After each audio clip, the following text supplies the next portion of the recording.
Síganos en nuestras redes sociales. En Twitter, @telediario-s. En Facebook, Telediario S. Y en la señal internacional de Ecuador TV para Estados Unidos, a través del paquete latino de DirecTV en el canal 457. Y también vía streaming para el mundo por www.ecuadortv.es.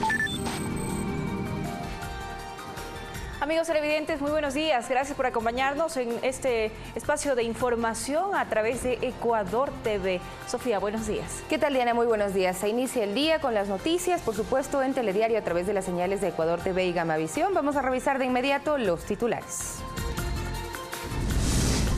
La concesión de asilo político al exsecretario de Comunicación Fernando Alvarado no ha sido notificada por ningún país. Así lo dio a conocer el canciller José Valencia. Autoridades de la Policía Judicial ratificaron que Ecuador aún no recibe la notificación sobre la petición de difusión roja para el expresidente de la República, Rafael Correa. La Asamblea Nacional sigue sin resolver los informes que sugieren la destitución de 2 legisladoras. En el ámbito internacional, la ecuatoriana Debbie Mucarcel Powell ganó un escaño en el Congreso por el Distrito 26 de la Florida. En las elecciones de medio terminó donde los demócratas ganan la mayoría en la Cámara de Representantes.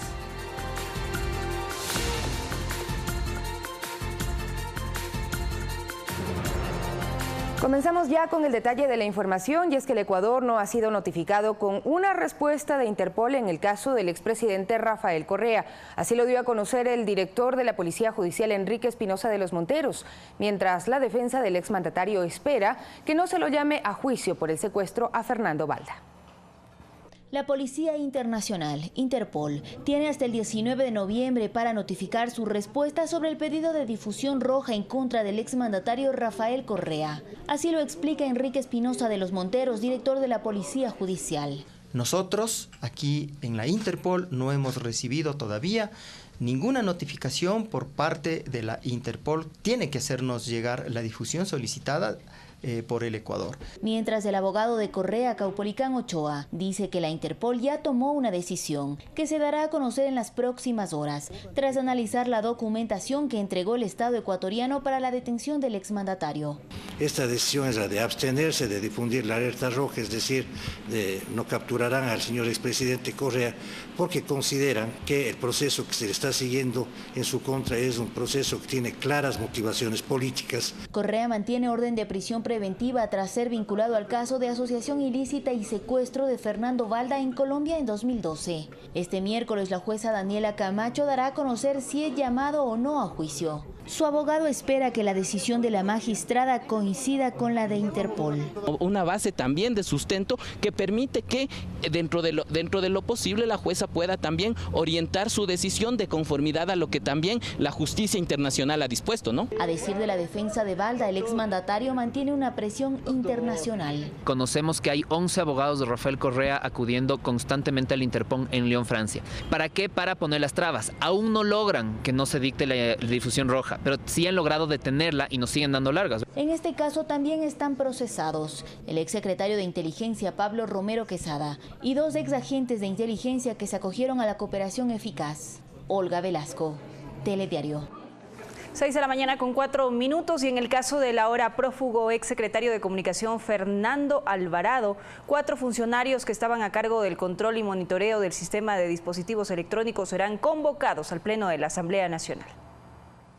Las versiones obtenidas durante las jornadas de comparecencias para abordar el caso de la fuga de Fernando Alvarado no fueron suficientes en la Asamblea. Todos aquí nos quedamos con más dudas que certezas. Al fin del día nadie es responsable de nada. Como las inquietudes persisten, la legisladora Lourdes Cuesta planteó que 4 personas más, 2 exfuncionarios y 2 en funciones aún a cargo del monitoreo y control de los dispositivos electrónicos, le den explicaciones a la Asamblea. Y es por eso que creo necesario que vengan las personas que estaban en el día a día de la vigilancia de estos dispositivos electrónicos. El Pleno se manifestó a favor de la propuesta con 102 votos.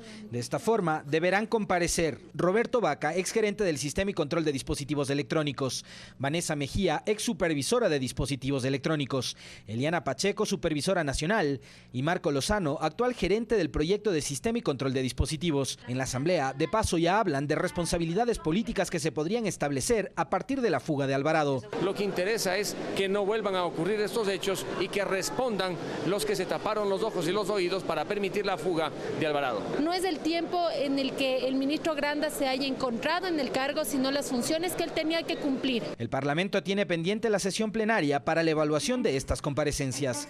Alexis Moncayo, Telediario. Y sobre la situación de Fernando Alvarado, el canciller José Valencia indicó que el Ecuador no recibe ninguna notificación oficial de otros países sobre la concesión de asilo político al exsecretario de Comunicación. Escuchemos sus declaraciones. No tenemos hasta este momento ninguna indicación al respecto, no sabemos en qué país, en qué sitio se encuentre el señor Alvarado, y por supuesto tampoco hemos recibido ninguna notificación de la concesión o el pedido de asilo al señor Alvarado. Vuelvo a reiterar, nos sorprendería que eso ocurra porque el señor Alvarado es perseguido por la justicia, es prófugo de la justicia ecuatoriana. El asilo no se concede, no se otorga a personas que se encuentran en esa situación. Y para este jueves a las 16 horas el Pleno de la Asamblea Nacional fue convocado.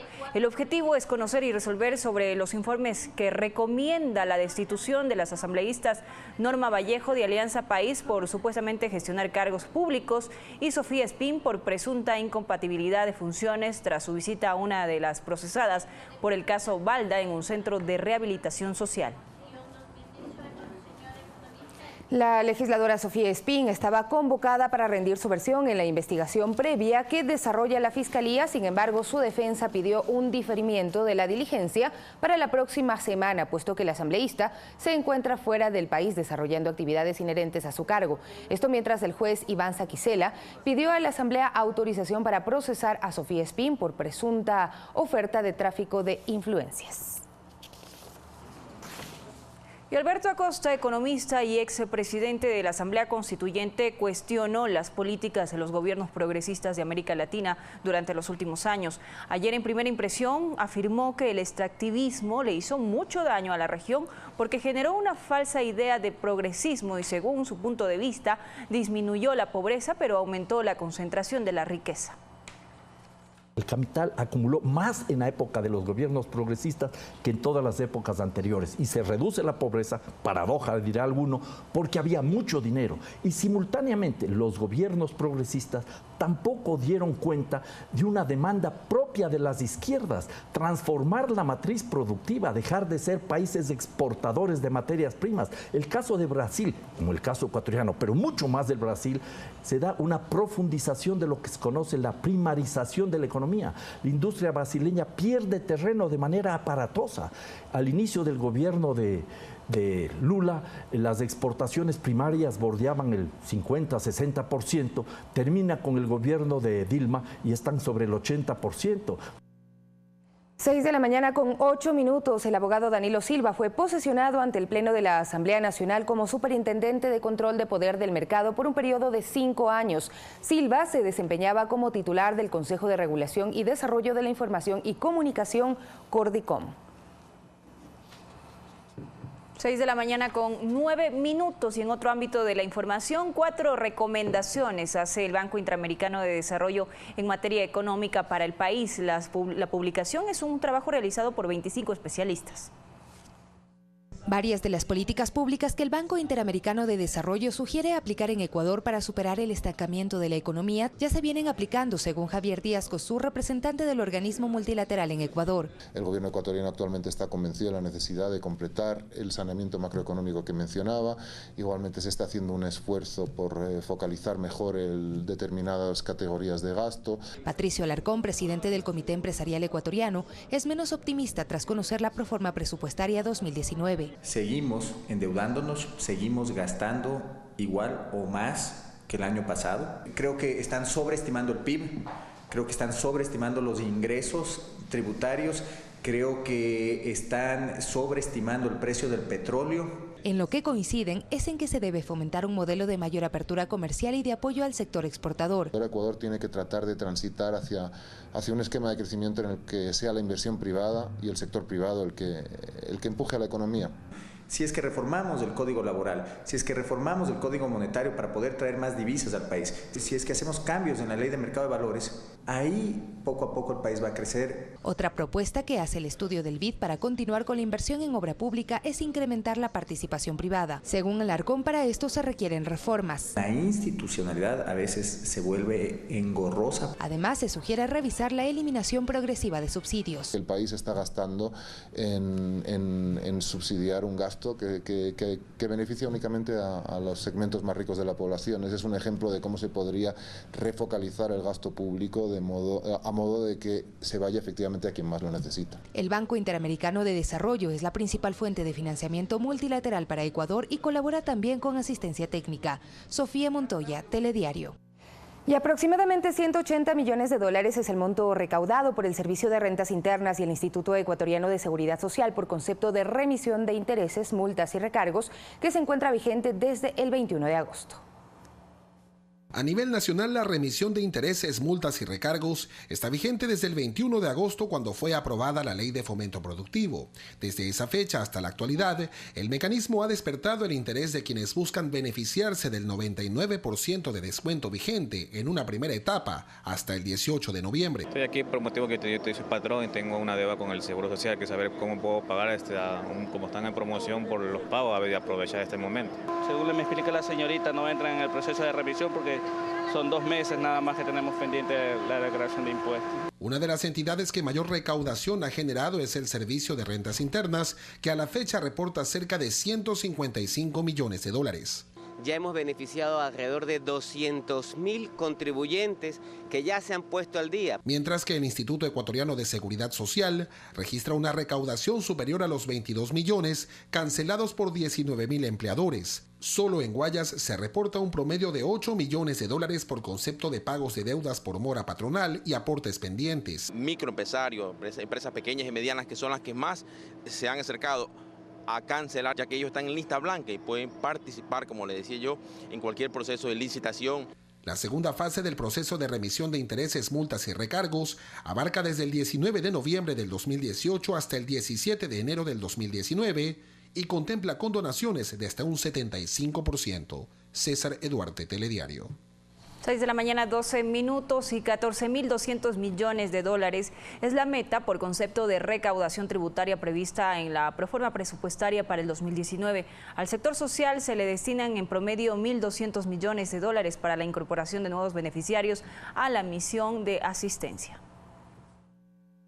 En relación con la proforma presupuestaria del año anterior, la nueva proforma para el 2019 contempla el aumento en 1% del margen total de recaudación de tributos, que en 2018 se fijó en 13.850 millones de dólares. Es decir, que la recaudación para el siguiente año aumentará solo en 160 millones. Va a responder básicamente al dinamismo de la actividad económica por la inversión privada que se espera y también obviamente por la mayor eficiencia y la gestión del Servicio de Rentas Internas. Juan Miguel Avilés, director regional del SRI, indicó que en este 2018 la dinámica de recaudación fue más acelerada que en el 2017.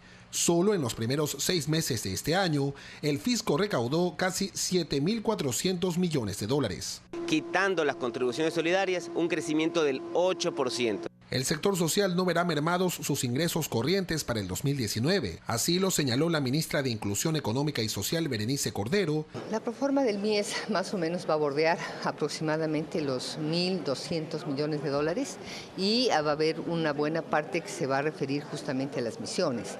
Estas misiones ahora, especialmente Mis Mejores Años y la misión Ternura, van a estar en el marco de los programas de inversión. Hemos hecho un traslado del gasto corriente a los programas de inversión. En 2019, el MIES incorporará al programa denominado Misión Ternura a 46.000 niños y a otros 25.000 adultos mayores dentro del programa social Mis Mejores Años. Adicionalmente, cerca de 180.000 nuevos beneficiarios serán incorporados al Bono de Desarrollo Humano. César Eduarte, Telediario. 6 de la mañana con 14 minutos, cambiamos de tema. Les contamos que 64.000 toneladas de arroz serán exportadas a Colombia entre el 15 de noviembre y el 31 de diciembre. Una acción con la que se pretende beneficiar al sector a través de la comercialización de los excedentes. El irrespeto en el precio oficial, el contrabando, así como el elevado costo de los insumos han llevado a que el sector arrocero del país afronte una situación complicada durante estos últimos meses. Algo que el gobierno nacional busca cambiar con medidas efectivas y concretas, como por ejemplo la exportación de los excedentes de la gramínea a territorio colombiano. Ecuador consolida una exportación. Esto es un gran aporte a la problemática en este momento de coyuntura. Serán 64.000 toneladas desde el 15 de noviembre hasta finales de año.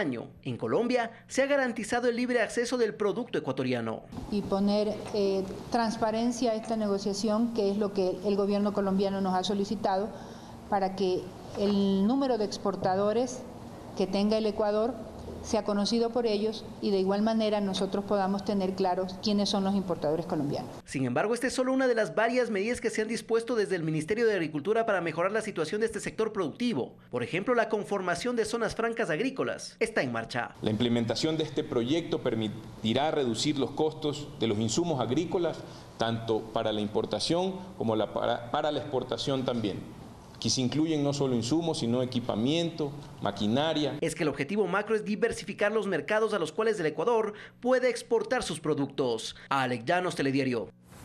Y más de 60.000 personas que actualmente reciben el bono de desarrollo humano a nivel nacional accedieron a créditos productivos cuyo monto de inversión ascienden a más de 41.000 millones de dólares.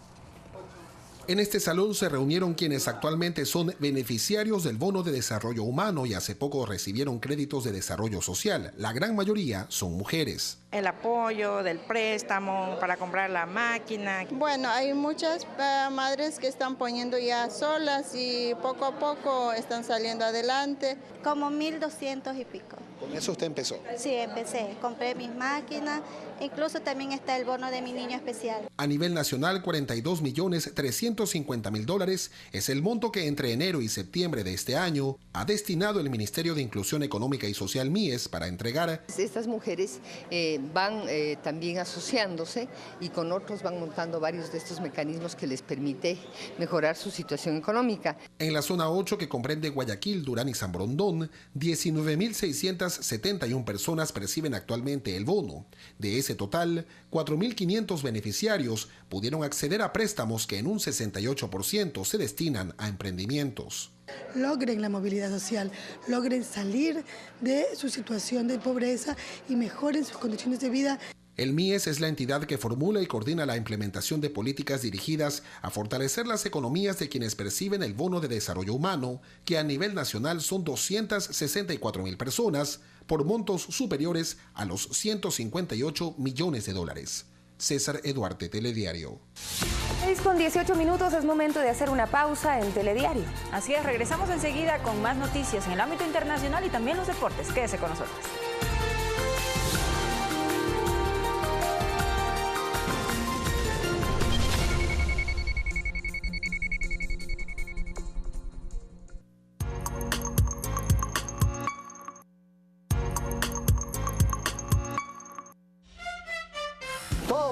Después de 43 años, se ejecuta el Plan de Recuperación Vial Integral. Rompiendo barreras en nuestras calles y avenidas. 60 kilómetros de reasfaltado. Ahora el espacio público es un lugar más seguro. Nuestras obras son palabra cumplida. Alcaldía de Riobamba. Un negocio devastador. Conflictos. Conspiraciones. Y una lucha desesperada por salvar a los elefantes. Ivory Wars.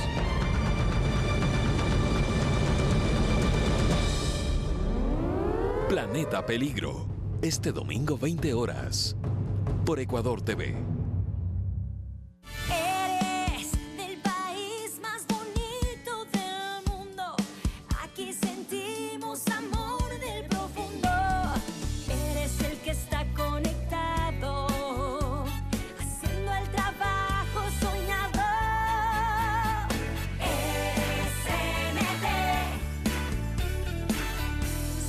Soñador de un mañana mejor. CNT. Estamos a las puertas del horno del primer reality digital del Ecuador. Ya tenemos a los panaderos que quieren participar en nuestro programa, pero no, nosotros no seremos los únicos en escogerlos. Te invitamos a votar por tu favorito. Así que ya lo sabes, los panaderos de En las Puertas del Horno los decides tú.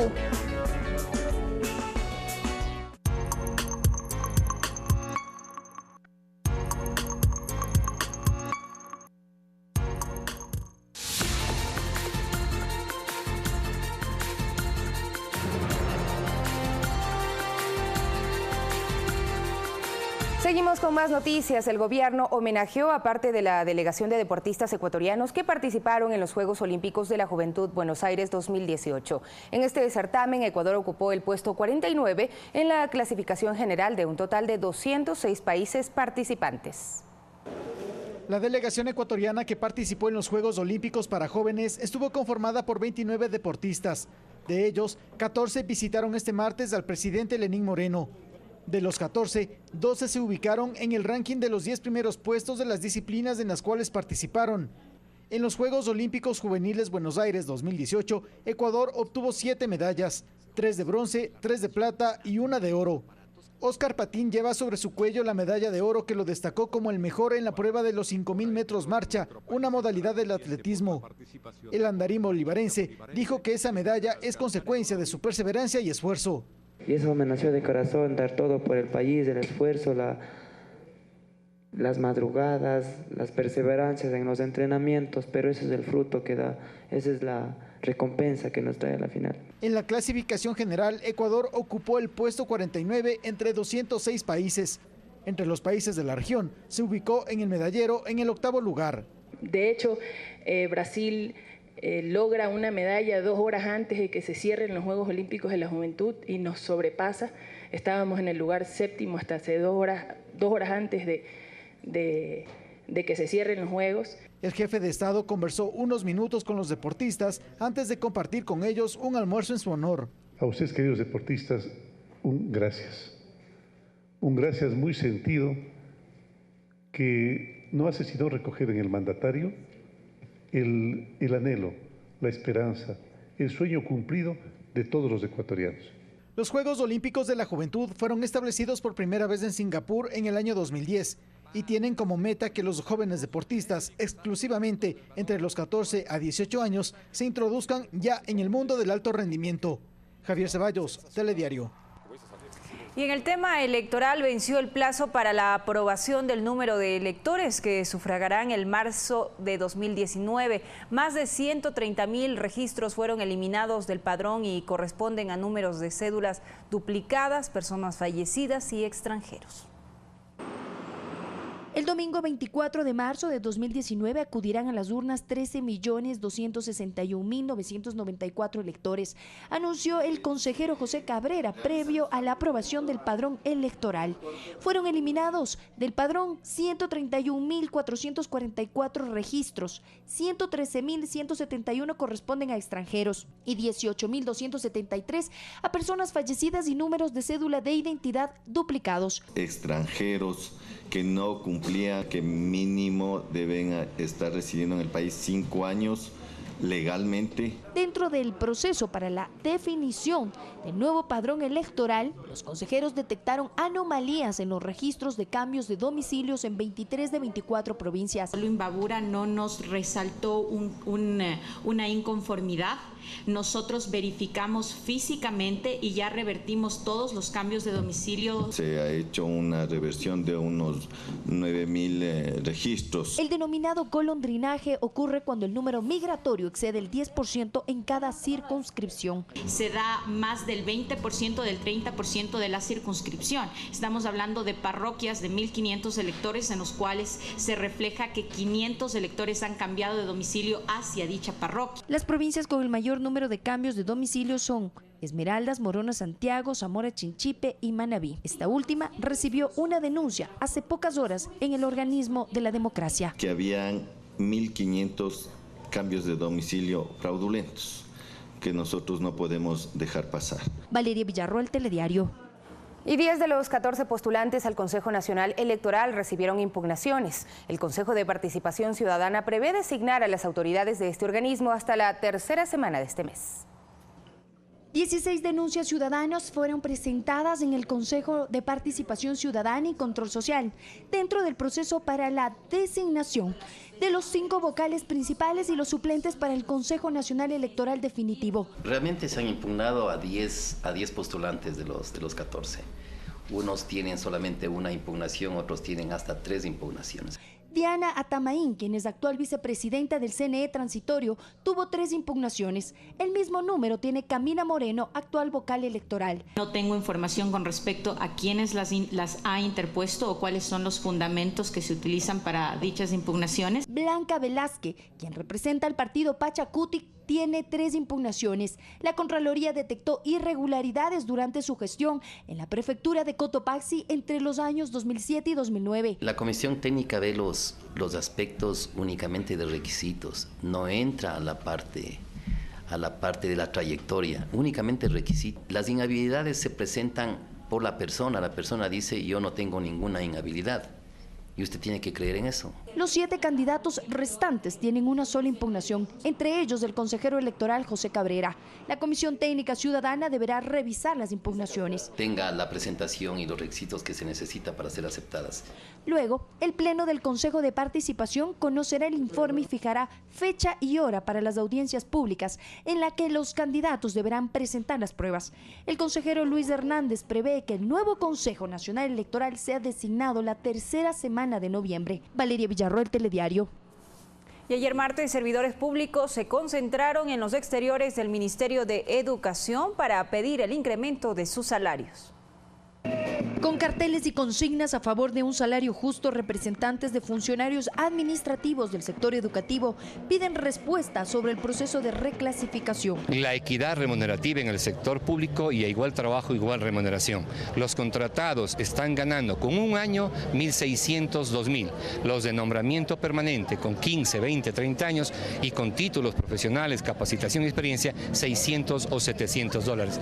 De que 5.500 servidores públicos en el mes de abril del 2018 íbamos a ser clasificados, pero estamos en el mes de noviembre y aún no se cumple el compromiso. Señalan que la última reclasificación se realizó en el año 2003. La actual administración junto a los trabajadores delinearon un plan de trabajo. El artículo 229 de la Constitución dice que tomará en cuenta profesionalización, capacitación, responsabilidad y experiencia. A nosotros todos los años nos evalúan. El cronograma se ha cumplido. La anterior semana el Ministerio de Trabajo recibió 6.800 formularios de reclasificación.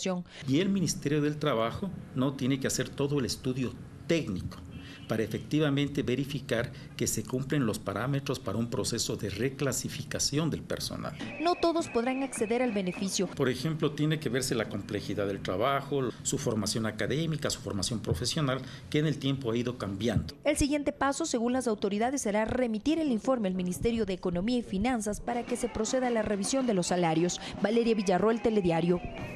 Y el gremio del taxismo realizó una marcha pacífica en Machala, provincia del Oro. Reclaman por el incremento de vehículos informales o los denominados taxis piratas.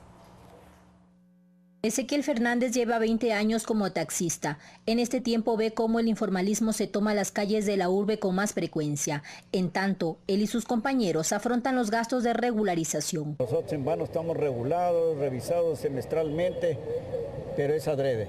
Es adrede porque no hay cómo. Hay tanto carro que hacen doble fila, quitan los pasajeros. El informalismo es incontrolable, por eso salen a las calles en protesta en los exteriores de la gobernación para exigir se los atienda. También estamos perjudicados con la patente que el año pasado cobraban 5,40 en el municipio y ahora este año 44 dólares. No se reunieron con la autoridad y expresan que no se los atiende. Antes no está actuando en absolutamente nada, no hay apoyo y nosotros queremos, compañeros, que ese señor renuncie a la unión de taxistas y después que se lance de concejal porque supuestamente sabemos que está lanzándose de concejal. Los taxistas advierten que hay 500 taxis piratas solo en Machala y no tienen una respuesta oficial de las autoridades. Maritza Castillo, Telediario. Y en la provincia de Carchi, la producción de papas se ve afectada por los cambios bruscos de temperatura y el aparecimiento de una plaga.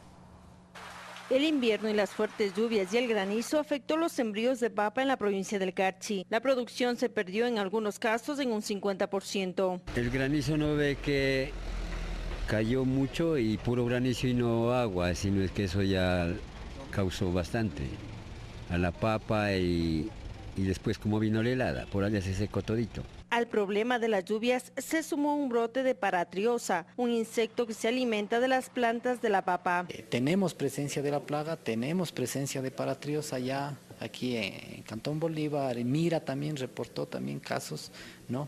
Esto se debe igual por los cambios de temperatura. La plaga enrolla hacia adentro las hojas nuevas y presenta manchas moradas en los bordes de las hojas. 80 hectáreas están afectadas. Las producciones se puede perder desde el 60 hasta el 100% de toda la cosecha prevista. Ya se siente la escasez del tubérculo y el alza del precio del quintal de la papa. Como comerciantes igual no hay papa, pues no hay cómo comercializar mucho, pues.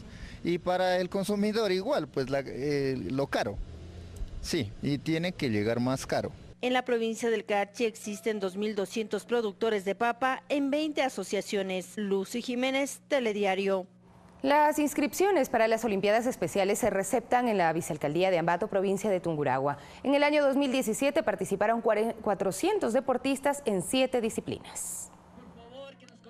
Desde el año 2008 en la ciudad de Ambato se realizan las Olimpiadas Especiales. 11 fundaciones que acogen a personas con discapacidades participan de este evento y 3 instituciones de educación especializada de Tungurahua se incluyen en la disciplina de atletismo. Indicarles que son capaces de realizar actividad física y deporte y también hacia los adultos mayores. Patricio Cisalema participa de forma continua. Representa la unidad educativa especializada Ambato en atletismo. Que ha logrado segundo lugar, primero, tercero. El bienestar de los niños y niñas con discapacidad tienen en el deporte el reto de mejorar sus capacidades motrices. Desde los 6 años hasta los 20 años en deficiencia física y deficiencia intelectual. Un espacio de armonía, de comunicación y de participación, igual que todas las personas. Las diferentes instituciones públicas y privadas apoyan la iniciativa de Olimpiadas Especiales, que se desarrollarán el 3 de diciembre de 2018. Máximo Barba, Telediario.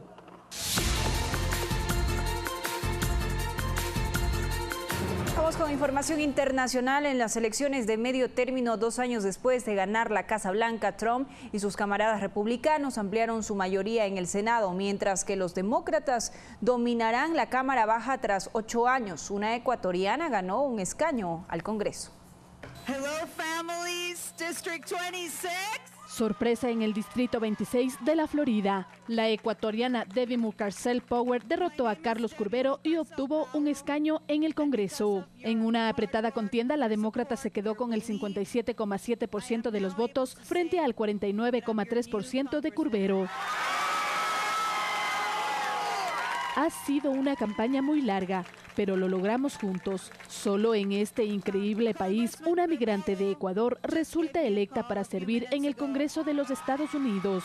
Esas fueron las primeras palabras de la compatriota en su discurso de victoria. En unos comicios cruciales para la gobernabilidad del presidente Donald Trump, los demócratas retomaron el control de la Cámara de Representantes y el Senado seguirá en manos de los republicanos según datos oficiales. Trump, a través de su cuenta de Twitter, publicó: "Tremendo éxito esta noche. Gracias a todos". Se rompieron muchas otras barreras invisibles este martes. El primer gobernador abiertamente homosexual del país fue elegido en Colorado, mientras Alexandria Ocasio-Cortez de Nueva York se convirtió con 29 años en la mujer más joven elegida en la Cámara de Representantes, y la victoria de Rashida Tlaib de Michigan significó la llegada del primer musulmán al Capitolio. Fernanda de la Bastida, Telediario. Y en Brasil inició la transición entre el presidente Michel Temer y Jair Bolsonaro, y para ello Onyx Lorenzoni fue nombrado como ministro de la transición, liderando un equipo de aproximadamente 50 personas, el cual en su primer día de trabajo planteó la posibilidad de que el Ministerio del Trabajo se disuelva. Bolsonaro también compareció por primera vez ante el Parlamento y afirmó que su único norte en el gobierno, que asumirá el próximo 1 de enero, será la Constitución. Y los miembros de la caravana de migrantes centroamericanos que atraviesa México rumbo a Estados Unidos continúan llegando a la capital, donde ya conforman un multitudinario grupo de miles de personas que han recibido la comisión y la solidaridad, por supuesto, de todas las personas. La Comisión Nacional de Derechos Humanos reportó 2 camiones desaparecidos con migrantes que entró a ese país el 19 de octubre. El organismo además emitió medidas cautelares para que se busque a las personas y se les guarde su integridad. Que ofrecen servicios a los inmigrantes, como información sobre las solicitudes de refugio, llamadas gratuitas a familiares, juegos para los niños y atención médica. En esta escala. Son las 6:35 de esta realidad. Le damos seguimiento a esta caravana de migrantes que busca llegar hacia Estados Unidos. Diana, vamos a los deportes en este momento. Está con nosotros Chobo Álvarez. Chobo, buenos días. ¿Qué información nos tiene en el ámbito deportivo? Hola Diana, ¿cómo estás, Sofi? Buenos días para ustedes también. Se presentó la Copa Ecuador, este nuevo torneo que arranca este sábado y este domingo y que tendrá la participación de varios equipos de nuestro balompié. Desde el 2019 comienzan a participar los de la Serie A y los de la Serie B, un nuevo emprendimiento para el fútbol ecuatoriano también. Hoy continúa la acción de la Champions, juega el Real Madrid en República Checa contra el Victoria Pilsen y la Juventus recibe al Manchester United desde las 3 de la tarde. Dejamos del fútbol internacional, es tiempo de fútbol nacional. Ayer se presentó la naciente Copa Ecuador, la cual arrancará su actividad este sábado 10 con varios partidos, sábado 10, domingo 11 y el miércoles. Así se completarán los partidos de ida de la zona este y zona oeste. Desde el 2019 entran en acción los clubes de la Liga Pro, tanto de la Serie A como de la Serie B. A continuación, más detalles del lanzamiento de la Copa Ecuador. Esta copa tiene por objetivo el igualar el fútbol hacia abajo, por eso es que la idea es que desde la primera participación tengan un bono de apoyo a los equipos que participan en la primera etapa, que esta es la clasificatoria. Cada uno de sus equipos va a recibir $5.000 para la participación, son equipos de la segunda categoría del fútbol amateur y los 2 clubes invitados. Pasada esa etapa, pues se va a jugar ya con los 6 que clasifiquen de esta primera ronda, con los 26 que son o que serán el próximo año de la primera categoría A y de la primera B. Ya pues los 32 equipos se armarán en llaves de 16avos y cada uno recibirá otra bonificación económica. Realmente es una copa que si se logra organizar bien, su formato podría ser atractivo. La idea es que exista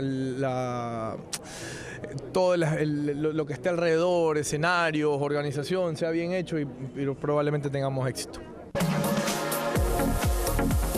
Y justamente en el lanzamiento de la Copa Ecuador estuvieron varios dirigentes del fútbol ecuatoriano, entre ellos Selim Dumet y Jaime Estrada, 2 de los posibles candidatos a la presidencia de la FED. Suena su nombre como posible candidato a la federación. ¿Cómo lo toma esto? Lo tomo como un gran orgullo. Creo que todos los que somos dirigencias podemos tomar esa consideración como un gran orgullo y una gran responsabilidad. Creo que todavía es muy temprano para hablar cualquier cosa, así que veremos qué pasa más adelante. ¿Cómo avanza esa posibilidad de ser opcionado a la presidencia de la Federación Ecuatoriana de Fútbol? No, es una posibilidad, estamos con un diálogo pendiente con Francisco Ega, esperamos tenerlo en las próximas semanas para tratar de tener puntos en común más que nada de lo que creemos que debe ser en el desarrollo del fútbol ecuatoriano como tal y bueno, de ahí seguramente habrá novedades. Uno de los puntos polémicos de la Copa Ecuador es el estado real de los escenarios deportivos del país. Justamente el general Lino Proaño, él es miembro del Comité de Seguridad de la FEF, habló sobre la seguridad que tendrá la Copa Ecuador en esta naciente edición. Dentro de los lineamientos de seguridad pues se mantiene igual, el reglamento es igual para todas las categorías. Tratamos de implementar y hacer cumplir las normativas vigentes del organismo rector que es FIFA a través de Conmebol. Bueno, hemos hecho ya una inspección de los estadios que cada una de las provincias ha puesto como principal y como alterno. La mayoría de los estadios, de los estadios principales presentados en su totalidad están aptos para esta primera fase, tomando en cuenta que son bajo los lineamientos de la segunda categoría. Algunos de los escenarios que han sido considerados como alternos no han sido calificados, no han sido considerados por cuanto no cumplen con los requisitos mínimos en el ámbito de la seguridad e incluso de infraestructura. Estamos cerca de la próxima fecha FIFA, la de noviembre, y Ecuador jugará contra Perú y Panamá. De esto se refirió ayer Carlos Villacid y también de temas sobre la Copa Ecuador, y lo escuchamos a continuación. El lunes ya de una lista bastante cercana a lo que va a ser la lista de los convocados, no puedo hacerla oficial como es lógico, ya será él el día de mañana que Dios mediante indique a los jugadores que van a irlo. Ya vamos con una selección bastante competitiva, una selección con jugadores que a criterio de él son los que pueden enfrentar a gran nivel o con más que gran nivel, a un nivel adecuado a una selección poderosa como es la peruana. Ya vemos que Perú pues goleó a Chile 3-0 en cancha neutral y nosotros vamos a jugar con Perú en cancha local para ellos, así es que va con un equipo, un plantel bastante competitivo. Ingeniero, entre jugadores del extranjero y los nacionales. El día de ayer el presidente Lenín Moreno homenajeó a los deportistas juveniles del Ecuador que consiguieron medallas en los Juegos Olímpicos que se celebraron allá en Buenos Aires. Con Óscar Patín a la cabeza, los 7 medallistas ecuatorianos fueron homenajeados. Un gracias muy sentido, fue lo que dijo el presidente Lenín Moreno a los deportistas, a los que convocó al Palacio de Carondelet, la sede del Ejecutivo, para ofrecerles un almuerzo en el marco de un homenaje por su desempeño en Buenos Aires. Para el gobernante, el logro del equipo en los Juegos desarrollados entre el 6 y 18 de octubre es un sueño cumplido de todos los ecuatorianos y esperemos que todos ellos tengan las facilidades para poder continuar con su preparación deportiva y, por qué no, otorgarles más medallas y alegrías a nuestro país. Siempre bienvenidos y gracias por cubrir estos eventos también. A ustedes, queridos deportistas, un gracias muy sentido que no hace sino recoger en el mandatario el anhelo, la esperanza, el sueño cumplido de todos los ecuatorianos.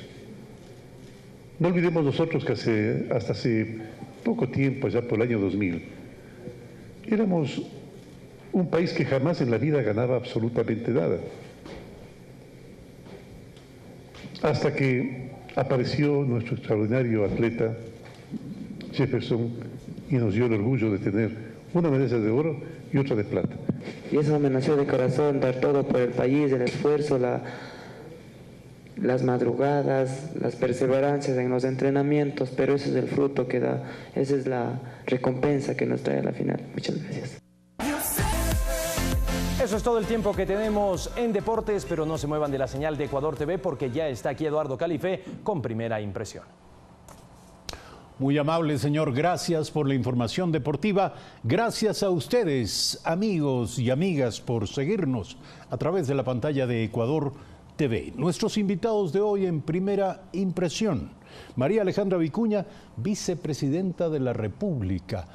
¿Cómo su reciente visita a España favorecerá las políticas que por delegación presidencial gestiona la vicepresidenta, específicamente en torno a los actores de la llamada economía popular y solidaria? Se lo consultaremos a la vicepresidenta esta mañana junto con otros temas de importancia. Además, Daniel Legarda, presidente ejecutivo de la Federación Ecuatoriana de Exportadores FEDEXPOR. Expectativas frente a la próxima reunión del Consejo de Comercio e Inversiones entre Ecuador y los Estados Unidos. Temas e invitados de esta mañana en Primera Impresión. Buenos días.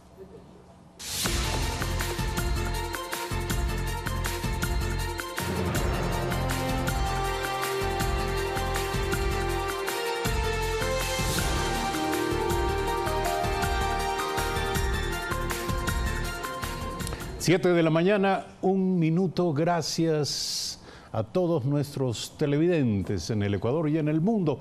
Ustedes pueden seguir la señal de Ecuador TV y de su programación informativa a través de nuestras redes sociales.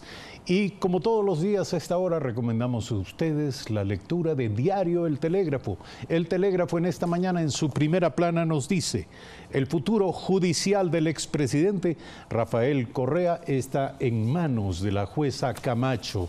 La magistrada deberá pronunciarse este día, de acuerdo a su anuncio, respecto de si llama o no a juicio al exmandatario en el llamado caso Balda.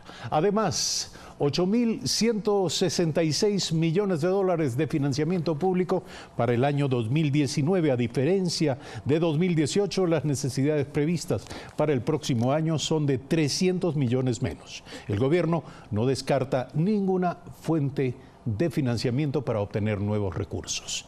Y finalmente, como ya lo informó nuestro Departamento de Información Deportiva, 14 deportistas olímpicos departieron con el presidente de la República, Lenín Moreno. 5 de los 7 medallistas ecuatorianos de los Juegos de Buenos Aires asistieron ayer al Palacio de Carondelet. Y una noticia de alta expectativa, cuando son las 7 de la mañana con 3 minutos, en las elecciones de medio término, 2 años después de ganar la Casa Blanca, el presidente norteamericano Donald Trump y sus camaradas republicanos ampliaron su mayoría en el Senado, pero los demócratas dominarán la Cámara Baja, la Cámara de Representantes, después de 8 años de haber perdido esa posición de privilegio. Una ecuatoriana ganó un escaño al Congreso de los Estados Unidos. Hello families, District 26. Sorpresa en el Distrito 26 de la Florida. La ecuatoriana Debbie Mucarsel Power derrotó a Carlos Curbelo y obtuvo un escaño en el Congreso. En una apretada contienda, la demócrata se quedó con el 57,7% de los votos frente al 49,3% de Curbelo.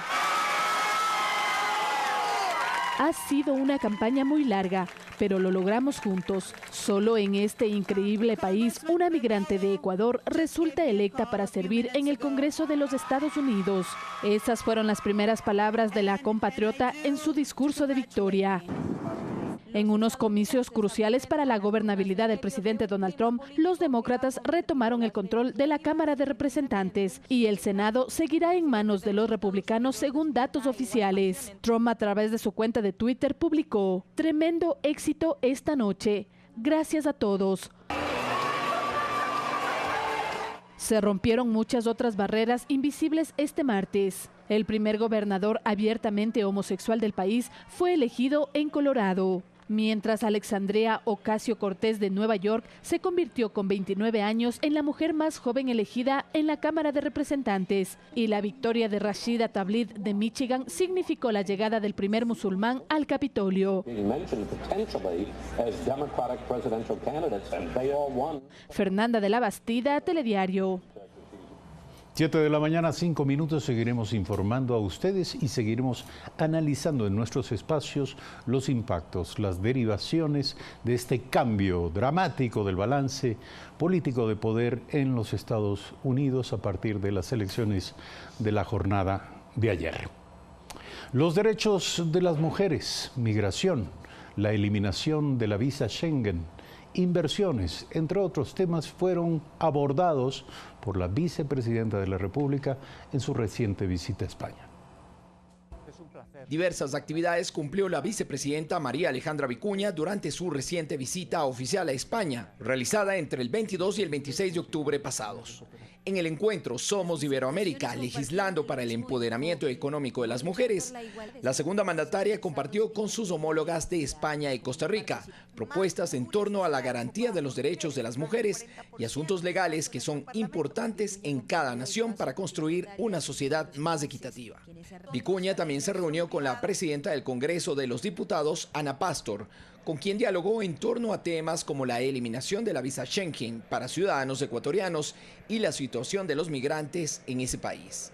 A los representantes de la empresa Renfe, la más importante en el área ferroviaria de España, les explicó detalles del proyecto Tren Playero, anunciado por el presidente Moreno el pasado 9 de octubre para las provincias de Santa Elena, Guayas y Manabí.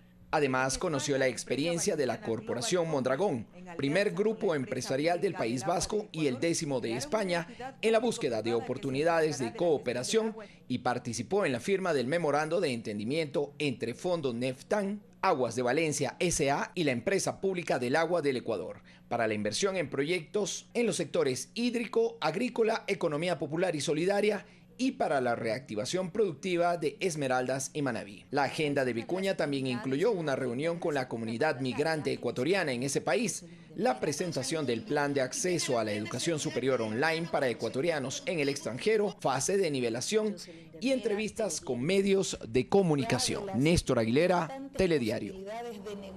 Ese ha sido un rápido vistazo respecto de las actividades de la vicepresidenta de la República en Europa. Ella se encuentra esta mañana aquí. Buenos días, señora vicepresidenta. Gracias por aceptar la invitación de Primera Impresión. ¿Cuáles son las gestiones que usted llevó a cabo en Europa que en este momento despiertan sus mayores expectativas en cuanto a dos temas, la atracción de inversiones y la concreción de grandes proyectos? Bueno, primero, gracias por la invitación, estimado Eduardo. Un saludo a toda la audiencia. Una importante gira, una agenda intensa, 5 días de trabajo en 3 ciudades, en Madrid, en Valencia y en Mondragón, y más de 23 actividades y reuniones de trabajo con importantes resultados. Como decía el resumen, creo que esta firma de convenio de 450 millones de inversión, con un fondo de inversión prestigioso, el fondo Neftan, que tiene inversiones, centenas de millones de dólares de inversiones en varios países de Europa, Estados Unidos y demás, y que cree en el país, que cree en el Ecuador y que le apuesta precisamente a proyectos relacionados con el sector hídrico y sobre todo vinculados al tema de riego para fomentar la agricultura, el sector agrícola, pero el vinculado a la economía popular y solidaria, que es uno de los principales objetivos. El fondo Neftan, en conjunto con la empresa Aguas de Valencia, empresa española Aguas de Valencia, y la empresa pública del agua ecuatoriana y la vicepresidencia, firmamos este convenio. ¿Cómo se va a concretar estos 450 millones de dólares que van a impulsar desde varios proyectos? A través de la constitución de una empresa mixta.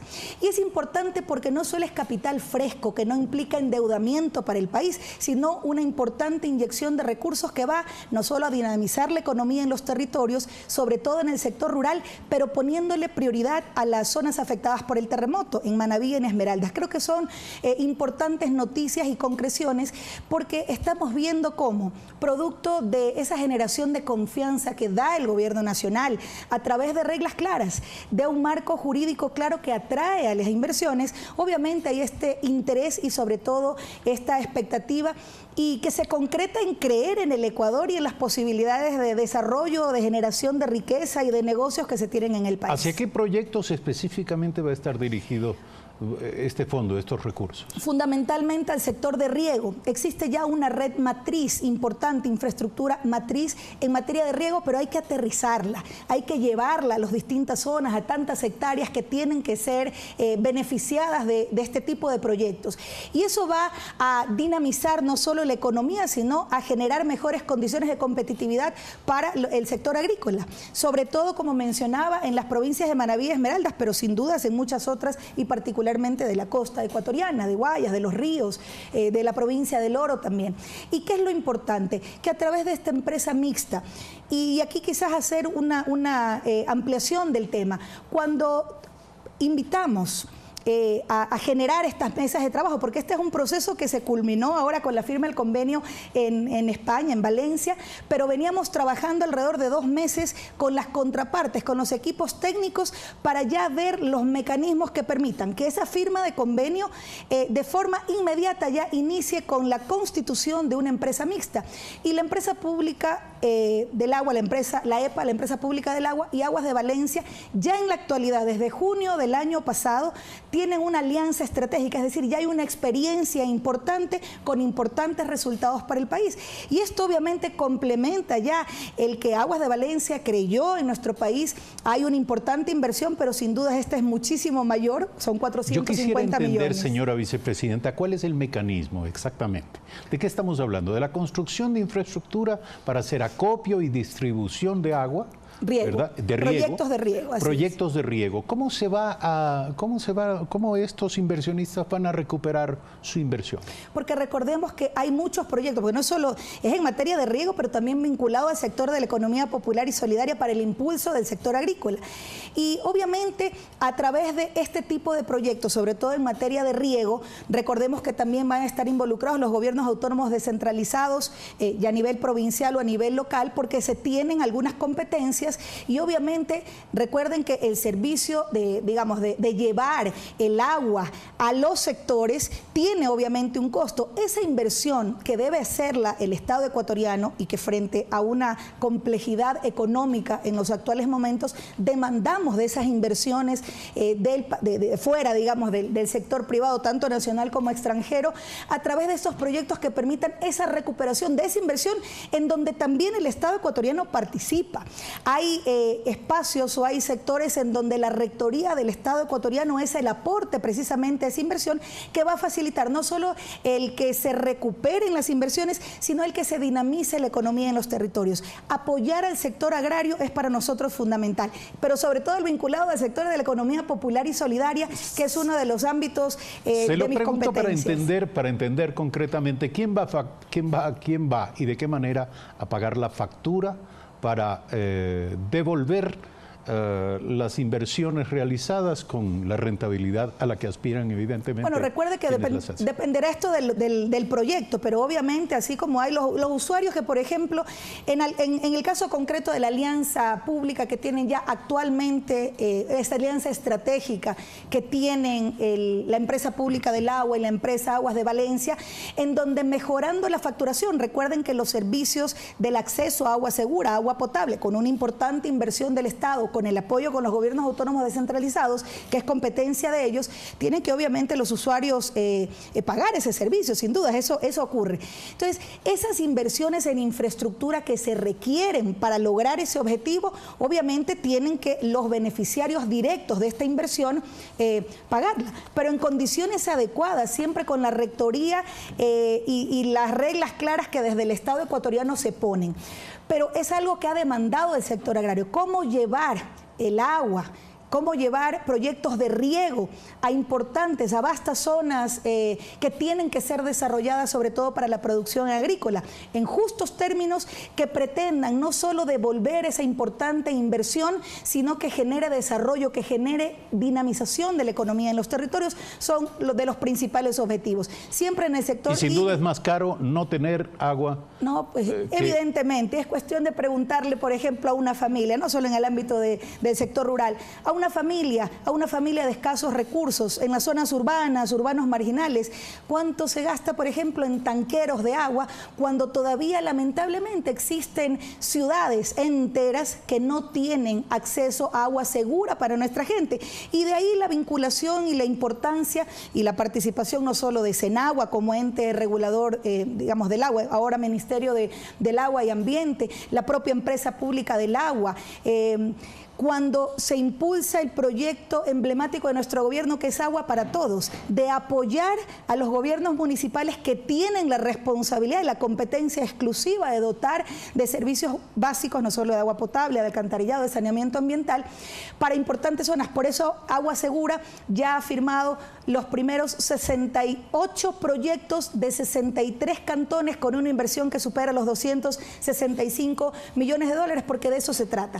Imagínense lo que le cuesta a una familia de escasos recursos llevar pagar tanquero y no acceder a agua segura. De eso se trata, siempre en las mejores condiciones, generando reglas claras del juego para los inversionistas, pero que esas inversiones vengan para generar desarrollo, para transferir tecnología que permitan mejorar las condiciones. Ahora, en el mapa ecuatoriano ya han detectado cuáles son las áreas, las zonas de interés. Sí, y obviamente hay varios proyectos que tienen que concretarse, pero fundamentalmente nuestra prioridad es impulsar estos proyectos en las zonas afectadas por el terremoto, que es parte de mis competencias, en las provincias de Manabí y Esmeraldas, pero eso obviamente no excluye a otras provincias importantes en el sector agropecuario y agrícola fundamentalmente, como es Los Ríos, El Oro y la provincia del Guayas y Santa Elena. Vicepresidenta, usted también realizó alguna gestión, trató el tema de la visa Schengen.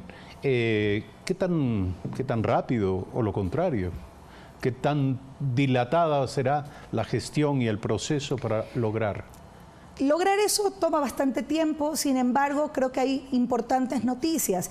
Me reuní con la presidenta del Congreso Español, Ana Pastor, y conversamos de algunos temas de interés, no solo de nuestra comunidad migrante, sino de temas de esta relación bilateral importante que hemos tenido históricamente con España, entre Ecuador y España. Y por supuesto que uno de los temas importantes que genera mucha expectativa es la propuesta de eliminación del visado Schengen, en donde España ha tenido una postura absolutamente positiva en relación a Ecuador. De hecho, fue el país que presentó ante la Unión Europea este tema. Obviamente debe haber un consenso entre todos los países, pero creo que hay buenos e importantes resultados. Hay una gestión desde Cancillería a través de las embajadas en los distintos países de la Unión Europea que van teniendo importantes resultados. Esta tarde, de hecho, voy a tener la visita del presidente de la Asamblea Nacional de Hungría y seguramente habrán importantes noticias relacionadas con este tema. Le quiero consultar sobre el tema de la economía popular y solidaria, que es un área en la que usted ha venido trabajando. La Superintendencia de Economía Popular y Solidaria hace hincapié, y lo ha venido diciendo, en el establecimiento de encadenamientos productivos, porque estamos hablando de unidades de producción con grandes debilidades, con grandes fragilidades. No es fácil sostenerse en un contexto recesivo, en un contexto de contracción económica, en fin, con las dificultades que la economía presenta. Y se habla de 3 grandes encadenamientos para fomentar la economía popular y solidaria: producción agropecuaria, transporte y vivienda. Le quiero preguntar cuáles son sus metas del año 2018 en esta materia. Economía popular y solidaria se resume, a nuestro juicio, desde la presidencia del Comité Interinstitucional para fortalecer este sector en 3 líneas de acción concretas: acceso a crédito productivo, capacitación, acompañamiento y asistencia técnica, y obviamente fortalecimiento de los canales de distribución, de comercialización de los productos. Es decir, no es solo ayudar a pescar, entregar las cañas, las herramientas que permitan a nuestros emprendedores, a las asociaciones, a las cooperativas, tener mejores condiciones para poder ser más competitivos. Porque una vez que tienes los productos, ¿en dónde los pones? ¿A dónde los vendes? ¿Cómo los distribuyes? En eso se está trabajando arduamente desde la coordinación de este comité, que creo que uno de los principales logros en estos meses, luego de que el presidente el 6 de marzo me delegara esta enorme responsabilidad, es primero poner la institucionalidad en orden, que creo que eso era importante. ¿Eso qué significa? Articular adecuadamente toda una política pública que ahora en el mes de noviembre, a finales del mes de noviembre, haremos el anuncio público con todas las carteras de Estado para plantear cuál es esa política pública, pero que tiene que ser desde una estrategia nacional que pasa por los elementos que usted ha mencionado. No solo el fortalecer el sector con acceso a crédito, capacitación y demás, sino establecer este fortalecimiento, estos encadenamientos productivos que permitan colocar esos productos que generan ya nuestros emprendedores a partir de esos apoyos que se están dando. Y me parece que eso es importante porque sin crédito y capacitación es muy complicado enfrentar los retos y desafíos pendientes que tiene el sector. Pero sobre todo una vez que ya produces y que tienes, digamos, los estándares óptimos de calidad, de etiquetado, registro sanitario y demás, por ejemplo, en productos, esto sin hablar del tema de servicios, en donde los colocas. Ese es nuestro principal objetivo y empeño en una articulación importante. Y el fortalecer este comité fue lo primero. Esta inteligencia de mercado a los actores de la economía popular y solidaria, porque como usted bien dice, no solo se trata de disponer de recursos, cosa que ya es difícil, y de establecer una infraestructura y un plan de negocio que permita ser sostenible para que no se queden luego endeudados. Exacto. Eso es fundamental, pero quisiera solamente hacer una precisión. Por ejemplo, el Comité para el Fortalecimiento de la Economía Popular y Solidaria al inicio estuvo conformado únicamente conjuntamente por el Ministerio de Economía y Finanzas, el Ministerio de Industrias y Productividad y el Ministerio de Inclusión Económica y Social. Eso era el comité. Sin dudas, carteras de Estado importantes vinculadas al sector, pero absolutamente una conformación insuficiente. Por eso incorporamos a sectores claves en este tema, como es turismo, como es transporte, como es el Ministerio de Agricultura, como es el Ministerio de Acuacultura y Pesca. Sin lugar a dudas, eran acciones fundamentales y desde esta coordinación se han logrado importantes resultados. Primero, impulsar, por ejemplo, un sistema, eso lo hicimos a finales del mes de abril, un sistema integral de formación en economía popular y solidaria, en donde potenciando las capacidades del Instituto de Economía Popular y Solidaria, ya van cerca de 10.000 entre emprendimientos individuales y asociativos que han podido acceder a capacitación y acompañamiento permanente. En el acceso a crédito, no solo desde la banca pública, sino generando, por ejemplo, importantes acuerdos con otros estamentos del sistema financiero, como por ejemplo el propio Banco del Pacífico, en donde se aperturó a finales de julio de este año una línea de crédito para emprendedores de 30 millones de dólares en este año, con importantes resultados, bajas tasas de interés, pero lo importante, Eduardo y amigos que nos escuchan, aprovechando el Fondo Nacional de Garantías, una de las principales demandas de las asociaciones, de nuestros pequeños productores y de los emprendedores es: queremos acceder al crédito, pero siempre hay las trabas de las garantías. Entonces, el objetivo siempre será, y esa es una directriz para la banca pública, no preguntar por el pasado crediticio, sino por los sueños y planes de futuro, con el acompañamiento permanente para que efectivamente sean proyectos sostenibles que permitan este desarrollo importante. Ya lleva 5 meses operando este fondo del Banco del Pacífico. ¿Sabe usted cuánto de los 30 millones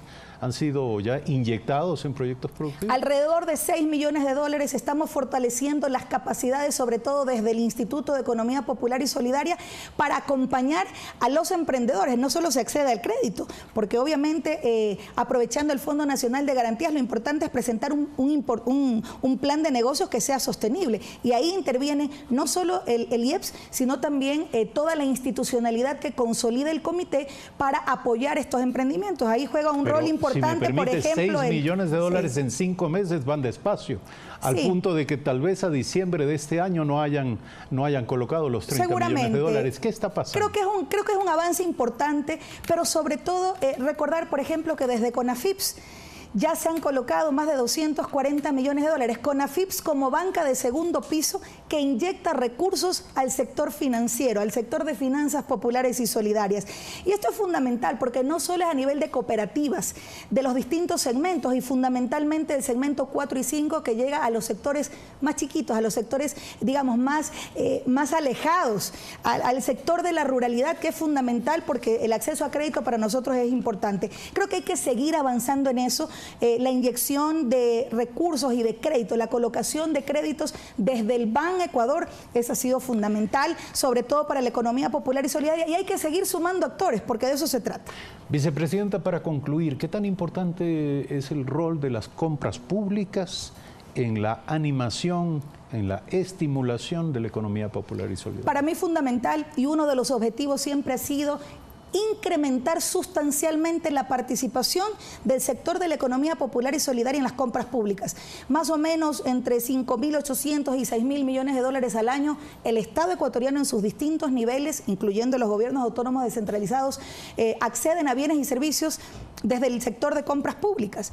Y si bien ha habido un incremento importante, alrededor de un 15% en relación al periodo anterior, todavía el monto global sigue siendo, a mi juicio, absolutamente insuficiente. ¿Hasta dónde debería llegar en su opinión? Yo creo que al menos en esta proyección hasta el 2019 debería duplicarse lo que actualmente ya está, que está por el orden de del 6% llegar del monto global. A 12.000 millones de dólares. Me refiero a, estamos hablando, 5.800 millones de dólares es el monto global que el Estado adquiere en compras públicas. 6% es más o menos 6%, entonces es todavía absolutamente insuficiente a pesar de los importantes esfuerzos. Por ello, el acompañamiento de la mejora de capacidades, el acceso a crédito productivo y, por ejemplo, algunos convenios importantes que hemos impulsado. CONAFIPS firmó un convenio con CERCOP precisamente para que solo la orden para los proveedores que responden al sector de la economía popular y solidaria, solo la orden de compra desde el CERCOP sirva como para que el CONAFIPS genere la garantía que requieren para el acceso a un crédito que permita obviamente mejorar sus capacidades. El objetivo siempre será incrementar sustancialmente la participación de la economía popular y solidaria. Ojalá que al menos el doble logremos ubicar o colocar dentro de todo este espectro de compras públicas, pero recordemos que el objetivo siempre será también vincular al sector privado. El sector privado es fundamental en este importante objetivo y hacia allá estamos trabajando. Muy amable, gracias por aceptar la invitación a este programa. María Alejandra Vicuña, vicepresidenta de la República, esta mañana aquí en Primera Impresión. Hacemos un brevísimo corte. Al volver estaremos hablando con Daniel Legarda, presidente ejecutivo de FedExport.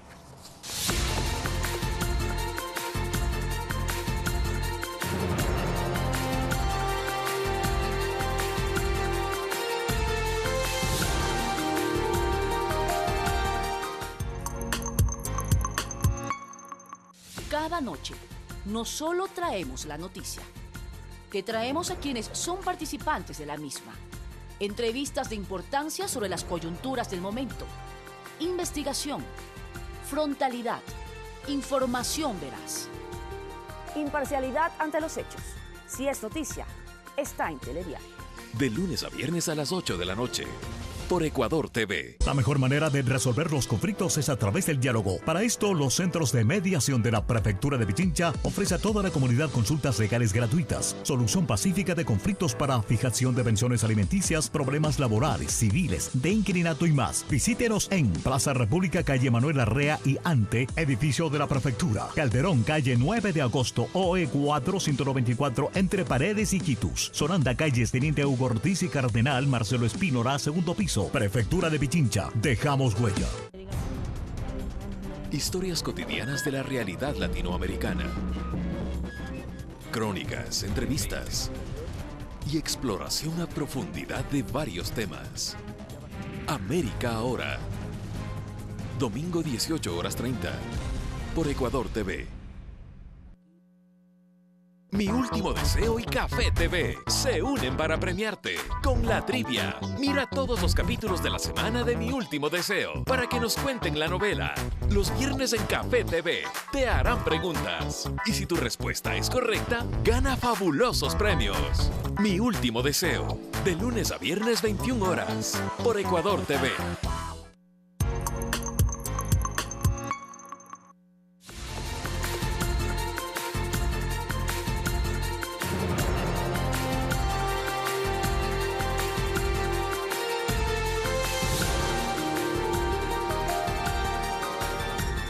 Siete de la mañana, 29 minutos, todo listo para la próxima reunión del Consejo de Comercio e Inversiones entre Ecuador y los Estados Unidos, que busca reactivar una relación más fluida en torno a estos temas. La cita se celebrará en Washington.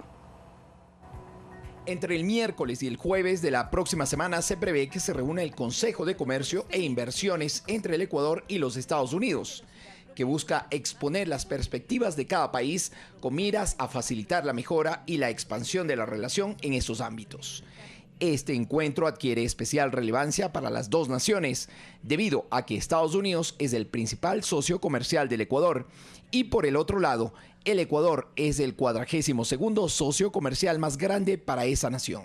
Según cifras del representante de comercio de los Estados Unidos, las exportaciones de bienes estadounidenses al Ecuador en 2017 fueron de $4.800 millones, mientras que las exportaciones de bienes del Ecuador a Estados Unidos totalizaron $6.400 millones en el mismo periodo. Para los exportadores ecuatorianos, una de las razones para fortalecer las relaciones comerciales entre los dos países es que los principales productos han dejado de incrementar su participación en el mercado estadounidense y otros están perdiendo su espacio. La Federación Ecuatoriana de Exportadores afirma además que la actividad comercial con Estados Unidos genera unos 250.000 empleos aproximadamente. El denominado TIC, Trade and Investment Council, por sus siglas en inglés, se firmó el 23 de julio de 1990 en Washington, D.C. Desde entonces se han realizado 3 encuentros en el marco de ese mecanismo en los años 1991, 1992 y el último efectuado en 2009. La cita se cumplirá en la oficina del representante de comercio de los Estados Unidos en la ciudad de Washington. Néstor Aguilera, Telediario.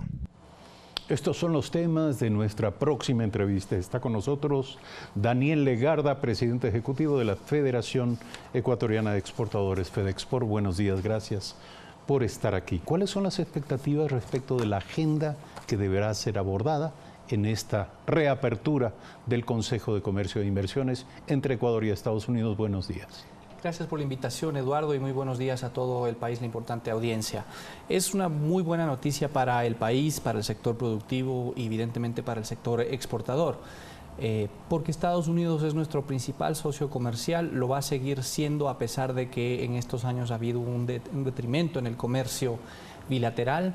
Y no es menos cierto que ha habido una afectación debido a que en los últimos años ha estado esa relación rezagada, un poco congelada, sobre todo debido a los acontecimientos que se dieron con el anterior gobierno, pero acertadamente se está reactivando esa relación. El Consejo de Comercio e Inversiones, como tal, TIC por sus siglas en inglés, es una instancia natural para tratar allí varios temas relacionados con el comercio y las inversiones. Estados Unidos tiene este tipo de figuras con varios países alrededor del mundo.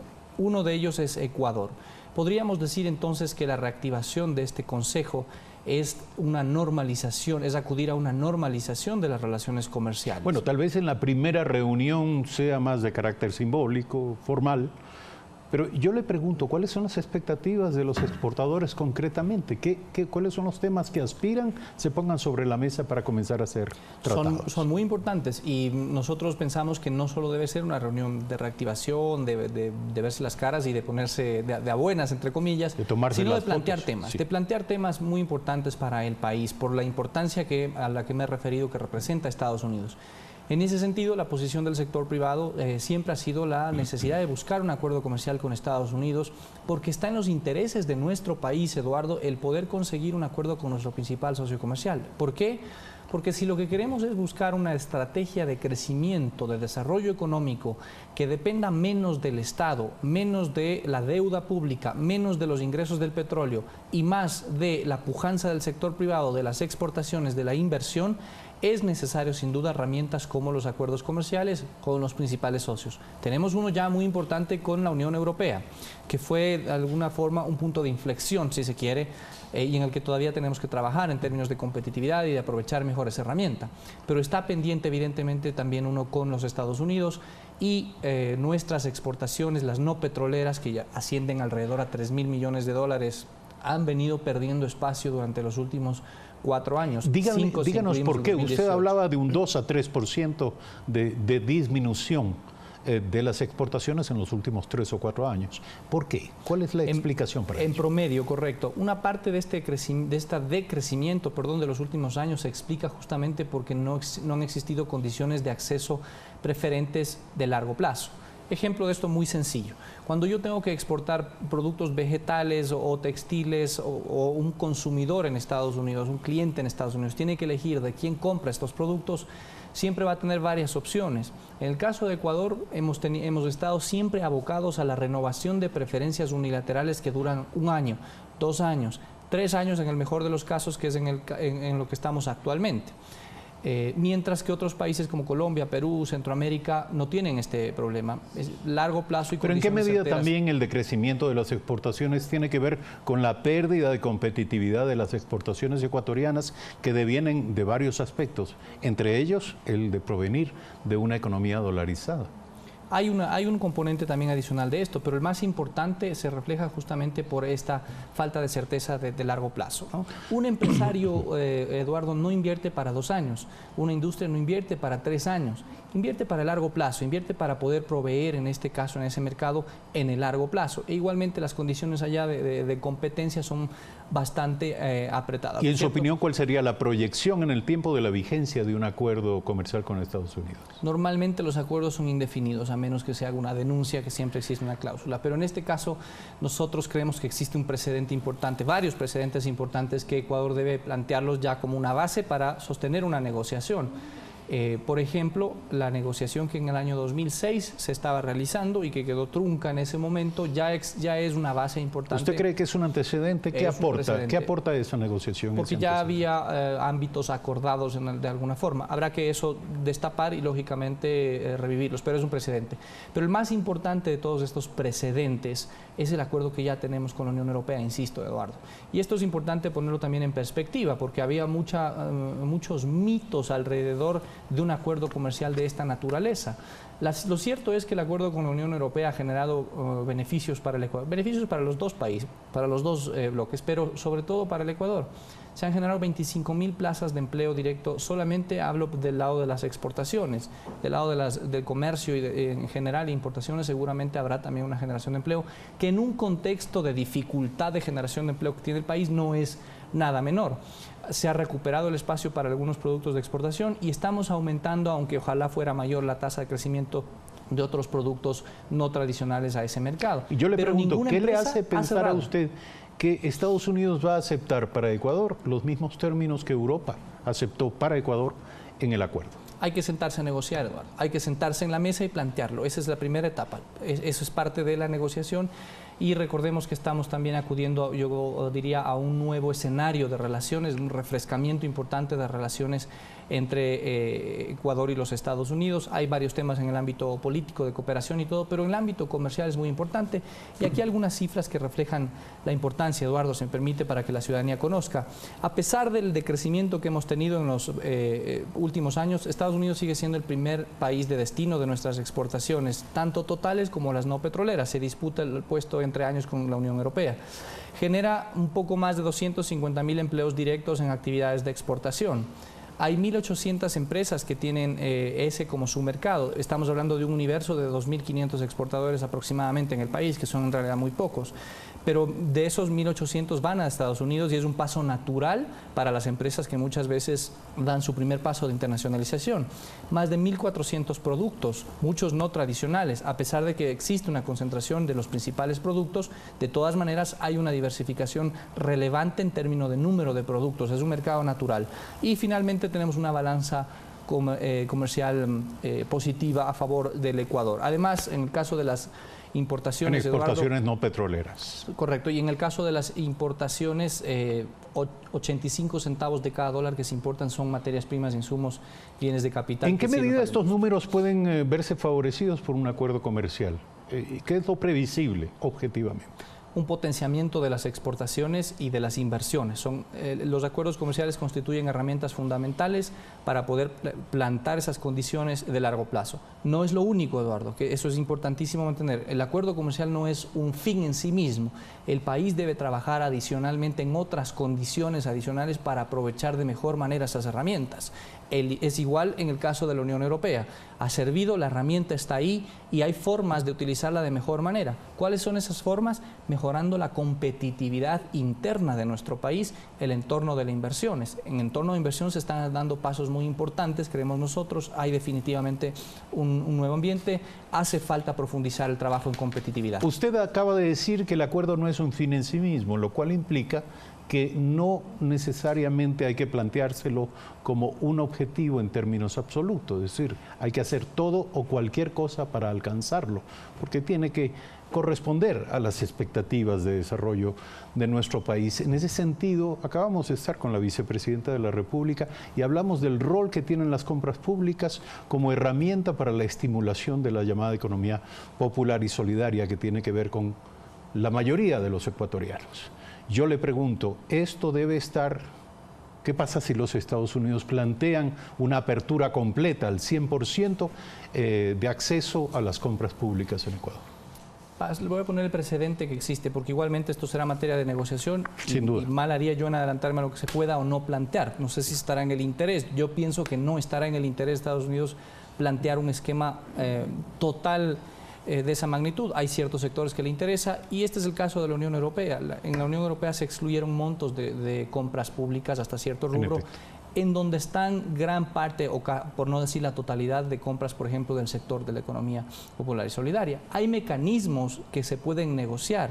¿sí?, que se pueden plantear dentro de la mesa de negociaciones. Y nuevamente aquí hay que pensar a la ciudadanía, ecuatorianos en general, ¿qué es lo que le interesaría a Estados Unidos vendernos a nosotros? A nosotros nos interesa un acuerdo que permita poner nuestros productos allá con condiciones certeras de largo plazo, mejorar la inversión. Hay que recordar que muchos productos de exportación o el crecimiento, el desarrollo de nuevas industrias de exportación está atado también a la inversión y los acuerdos comerciales. Va de la mano un poco ese tema.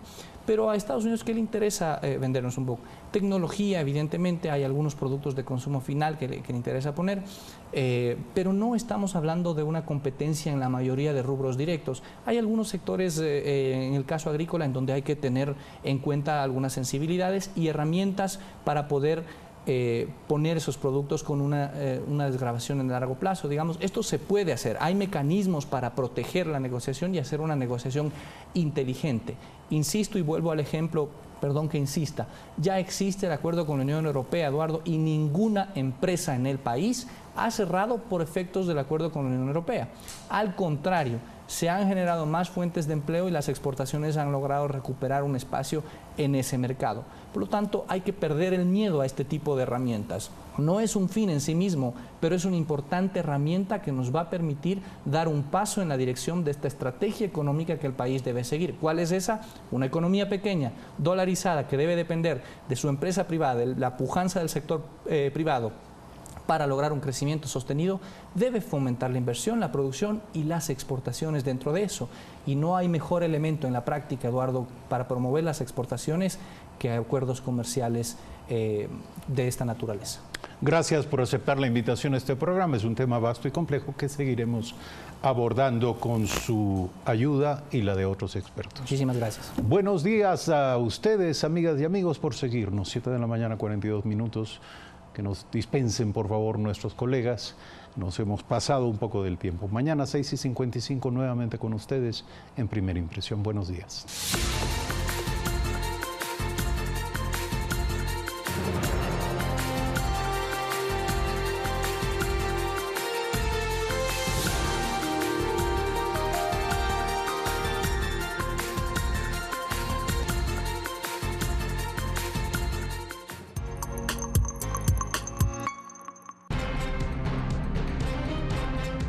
El poder de la comunicación al servicio de la sociedad. No hay independencia, no hay libertad, no hay objetividad. Esos son conceptos del periodismo norteamericano que ya se acabaron. Lo que hay es el intento o el deseo de buscar esos elementos. La libertad de expresión, Carlos, es un valor absoluto. O hay libertad o no hay libertad. Este domingo Andrés Carrió nos acompaña en Derechos Reservados, periodismo sobre periodismo. Este domingo a las 9 de la noche, por Ecuador TV.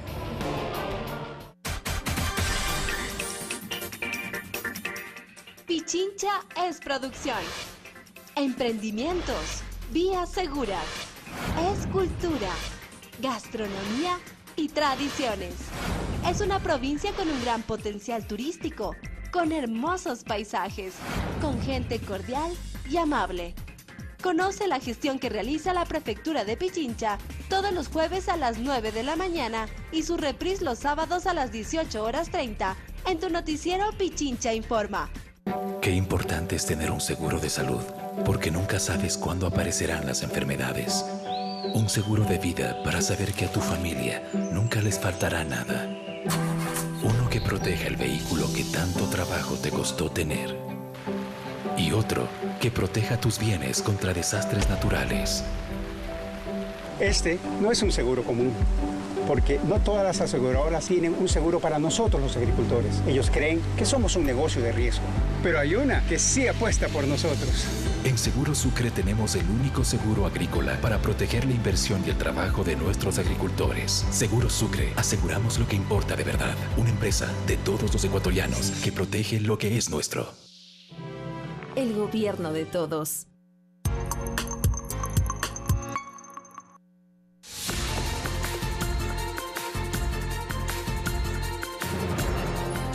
Amigos y amigas de todo el país, estamos ya en este segundo bloque de noticias en Telediario para presentarles los hechos destacados en distintos puntos del Ecuador. Y les contamos que el Colegio Benito Suárez en Quito recibió a los estudiantes que desean concluir sus procesos de escolaridad. Solo en la capital más de 10.000 personas se inscribieron y a nivel nacional más de 100.000.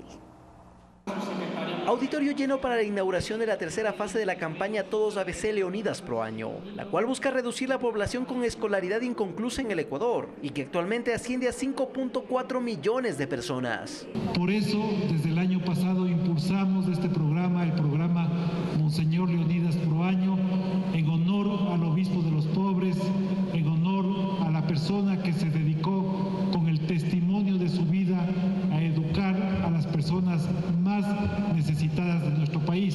171.000 personas se han beneficiado ya de este proceso inclusivo que busca generar mayores oportunidades a quienes no pudieron terminar sus estudios. Cerca de 40.000 usuarios de transferencias monetarias y de servicios del MIES estén incluidos en el programa ABC y estén en proceso de terminar su bachillerato. No tiene límite de edad, es decir que nosotros atendemos a personas mayores de 15 años que tienen un rezago educativo de 3 años hasta personas de 60, 70, 80 años. Personas como David Vázquez, a quien ni las circunstancias adversas detuvieron sus anhelos de estudiar. Las malas decisiones me orillaron a tratar de conseguir dinero para solventar el consumo de sustancias, llegando al punto de vivir como un mendigo.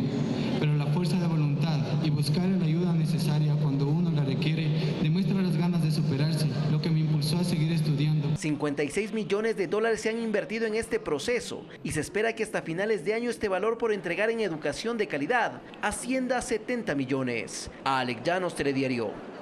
Y como parte de los servicios que ofrece el Hospital del IES Ceibos en Guayaquil, se tratan distintas patologías en varias formas de rehabilitación a jubilados y afiliados de todo el país. Víctor Miranda sufrió infarto cerebral, lo que comprometió la mitad de su cuerpo con inmovilidad. La constancia y disciplina en casa y en el hospital han logrado mejorías significativas. Ya camino, ya alzo el brazo que no me impedía alzar, porque cuando yo entré aquí, el brazo lo tenía caído, pues no tenía fuerza para alzarlo. Lo propio expresa Tatiana Vázquez, quien 5 meses atrás sufrió un accidente donde se fracturó el brazo. Con terapias donde se emplean varios elementos como piedras, granos secos, plásticos, entre otros, dice que se siente más ágil y activa y además se siente muy recuperada. Ya puedo hacer actividades físicas que no podía comer, no podía escribir, ¿no? Todas las cosas diarias. El Hospital del IES Ceibos cuenta con una completa área de rehabilitación en terapia física, estimulación temprana, electroterapia, hidroterapia, entre otras, para atender a jubilados, afiliados y sus dependientes. Nosotros recibimos interconsultas de otras provincias, incluso cuando no hay médicos fisiatras en esas provincias, los derivamos con el protocolo de tratamiento. Ya paciente amputado, que es un paciente discapacitado, entonces se le hace un tratamiento preprotésico. La atención en la Casa de Salud es de lunes a viernes de 6 a 22 horas de manera ininterrumpida. Guadalupe Ayoví, Telediario. 7 de la mañana con 48 minutos. Identificar problemas visuales en alumnos de escuelas fiscales entre las edades de 5 a 14 años es el objetivo de una campaña que impulsa el Ministerio de Salud. Hacemos contacto en este momento con César García precisamente para que nos cuente más detalles acerca de esta campaña. Él está en el sector de Cotocollao. ¿Cómo estás, César? Muy buenos días. Cuéntanos qué implica esta campaña. ¿Qué tal, Sofía? Muy buenos días, amigos de Telediario. Un gusto poder compartir con ustedes buenas noticias en favor de los más pequeños en el proceso educativo. Es fundamental que ellos tengan chequeos preventivos en cuanto a cualquier falencia que puedan reportar en la cuestión de la visión, para que de esta manera puedan desempeñarse de forma correcta en sus actividades académicas. Por ello, en esta mañana nos encontramos en una escuelita acá en Cotocollao, en donde se está desarrollando esta campaña de tamizaje mensaje para detectar estos problemas. Voy a dar la bienvenida en este momento a Grace Payo, quien es encargada del plan en visión que desarrolla el Distrito 03 acá en este sector del norte de la capital, en donde en pocos minutos vamos a estar realizando esta revisión a los chicos y en su debido momento determinar si pueden acceder a lentes de forma gratuita. Muy buenos días, Grace. Bueno, tengo entendido que hasta el momento el programa ha atendido en el Distrito Metropolitano a más de 1000 chicos, otorgándoles esta posibilidad de tener lentes. Muchas veces por los escasos recursos los papitos no tienen. Cuéntenos un poco en qué consiste esta campaña, cómo se está desarrollando. Buenos días. Buenos días con todos, gracias primero por venir y gracias por darnos a conocer a toda la comunidad sobre el trabajo que estamos realizando como Ministerio de Salud Pública a través de la Dirección Distrital 17D03. Contamos con varios programas de los cuales ejecutamos en nuestros centros de salud. Uno de los programas es Plan Visión. Plan Visión tiene como proyecto trabajar con los escolares de 5 a 14 años en lo que es el primer tamizaje, captando la agudeza visual, detectando errores de refracción, problemas visuales en los escolares y su posterior ayuda. En tan solo instantes volvemos con nuestro compañero César García. Él está en Cotocollao y también, por supuesto, será parte del programa Más Cerca junto a Arturo Barriga y Diana Jacome, esto a partir de las 8 de la mañana. Vamos a hacer una pausa y regresamos con las noticias del mundo.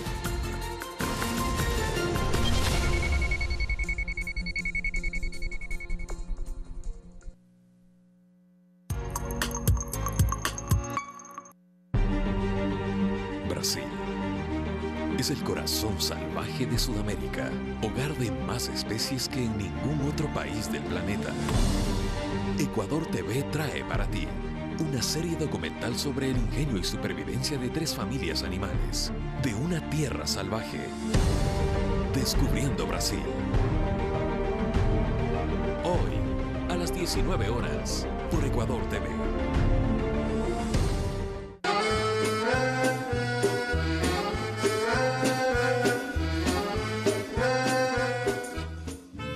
Días.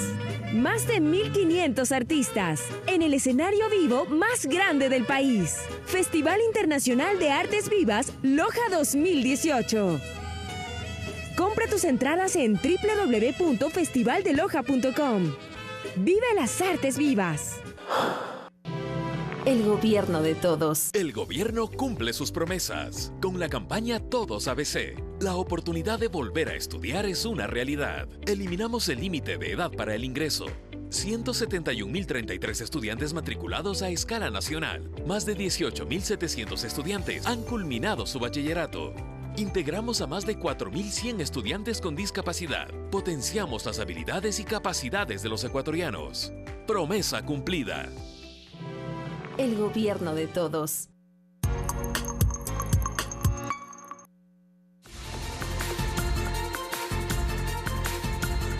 Empezamos en Brasil, donde inició la transición entre el presidente Michel Temer y Jair Bolsonaro. Para ello, Onyx Loberaci fue nombrado como ministro de la transición, liderando un equipo de aproximadamente 50 personas, el cual en su primer día de trabajo planteó la posibilidad de que el Ministerio del Trabajo se disuelva. Bolsonaro también compareció por primera vez ante el Parlamento y afirmó que su único norte en el gobierno que asumirá el próximo 1 de enero será la Constitución. Y en las elecciones de medio término, 2 años después de ganar la Casa Blanca, Trump y sus camaradas republicanos ampliaron su mayoría en el Senado, mientras que los demócratas dominarán la Cámara Baja tras 8 años. Una ecuatoriana ganó un escaño al Congreso. Hello, families, District 26.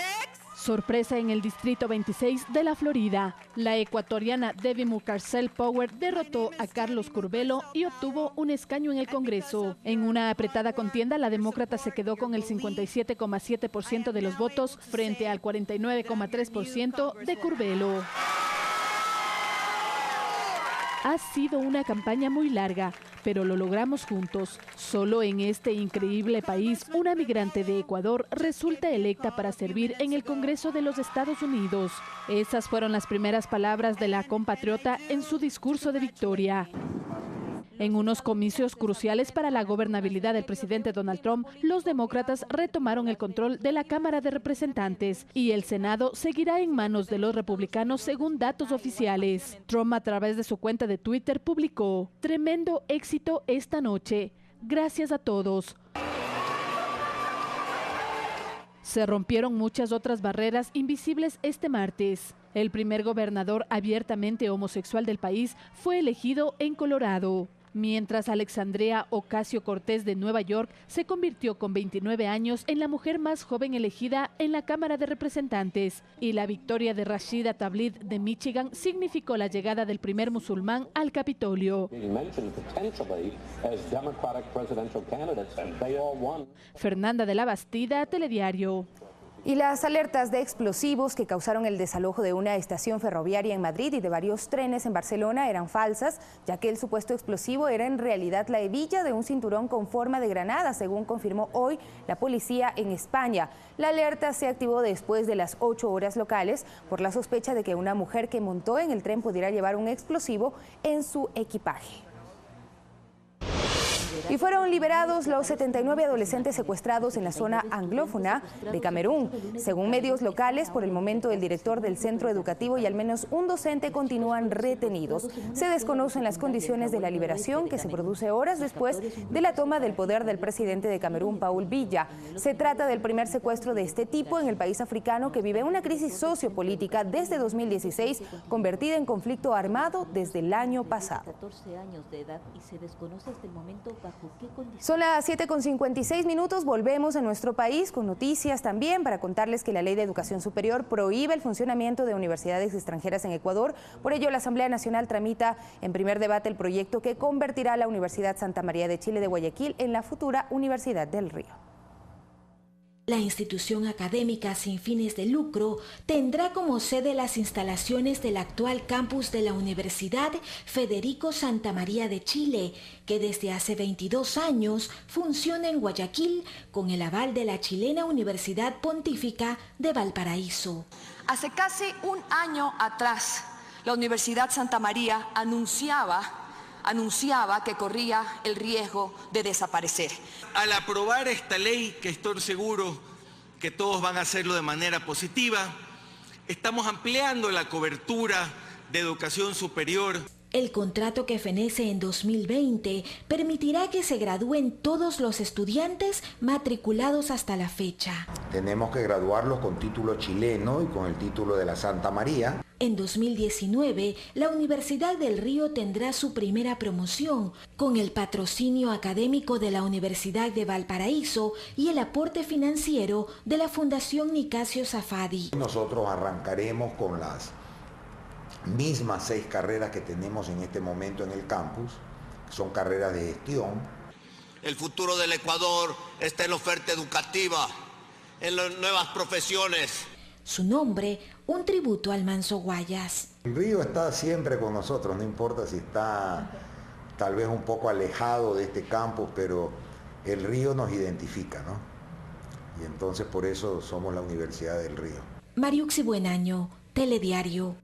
7:58, ya es momento de despedirnos. Les agradecemos como siempre por permitirnos acompañarles, ingresar a sus hogares y mantenerles informados. A las 13 horas tenemos más noticias y ahora viene Más Cerca junto a Arturo Barriga y Diana Jacome, quienes estarán abordando 2 temas importantes de salud. Así que esté pendiente. Conmigo será hasta el día de mañana.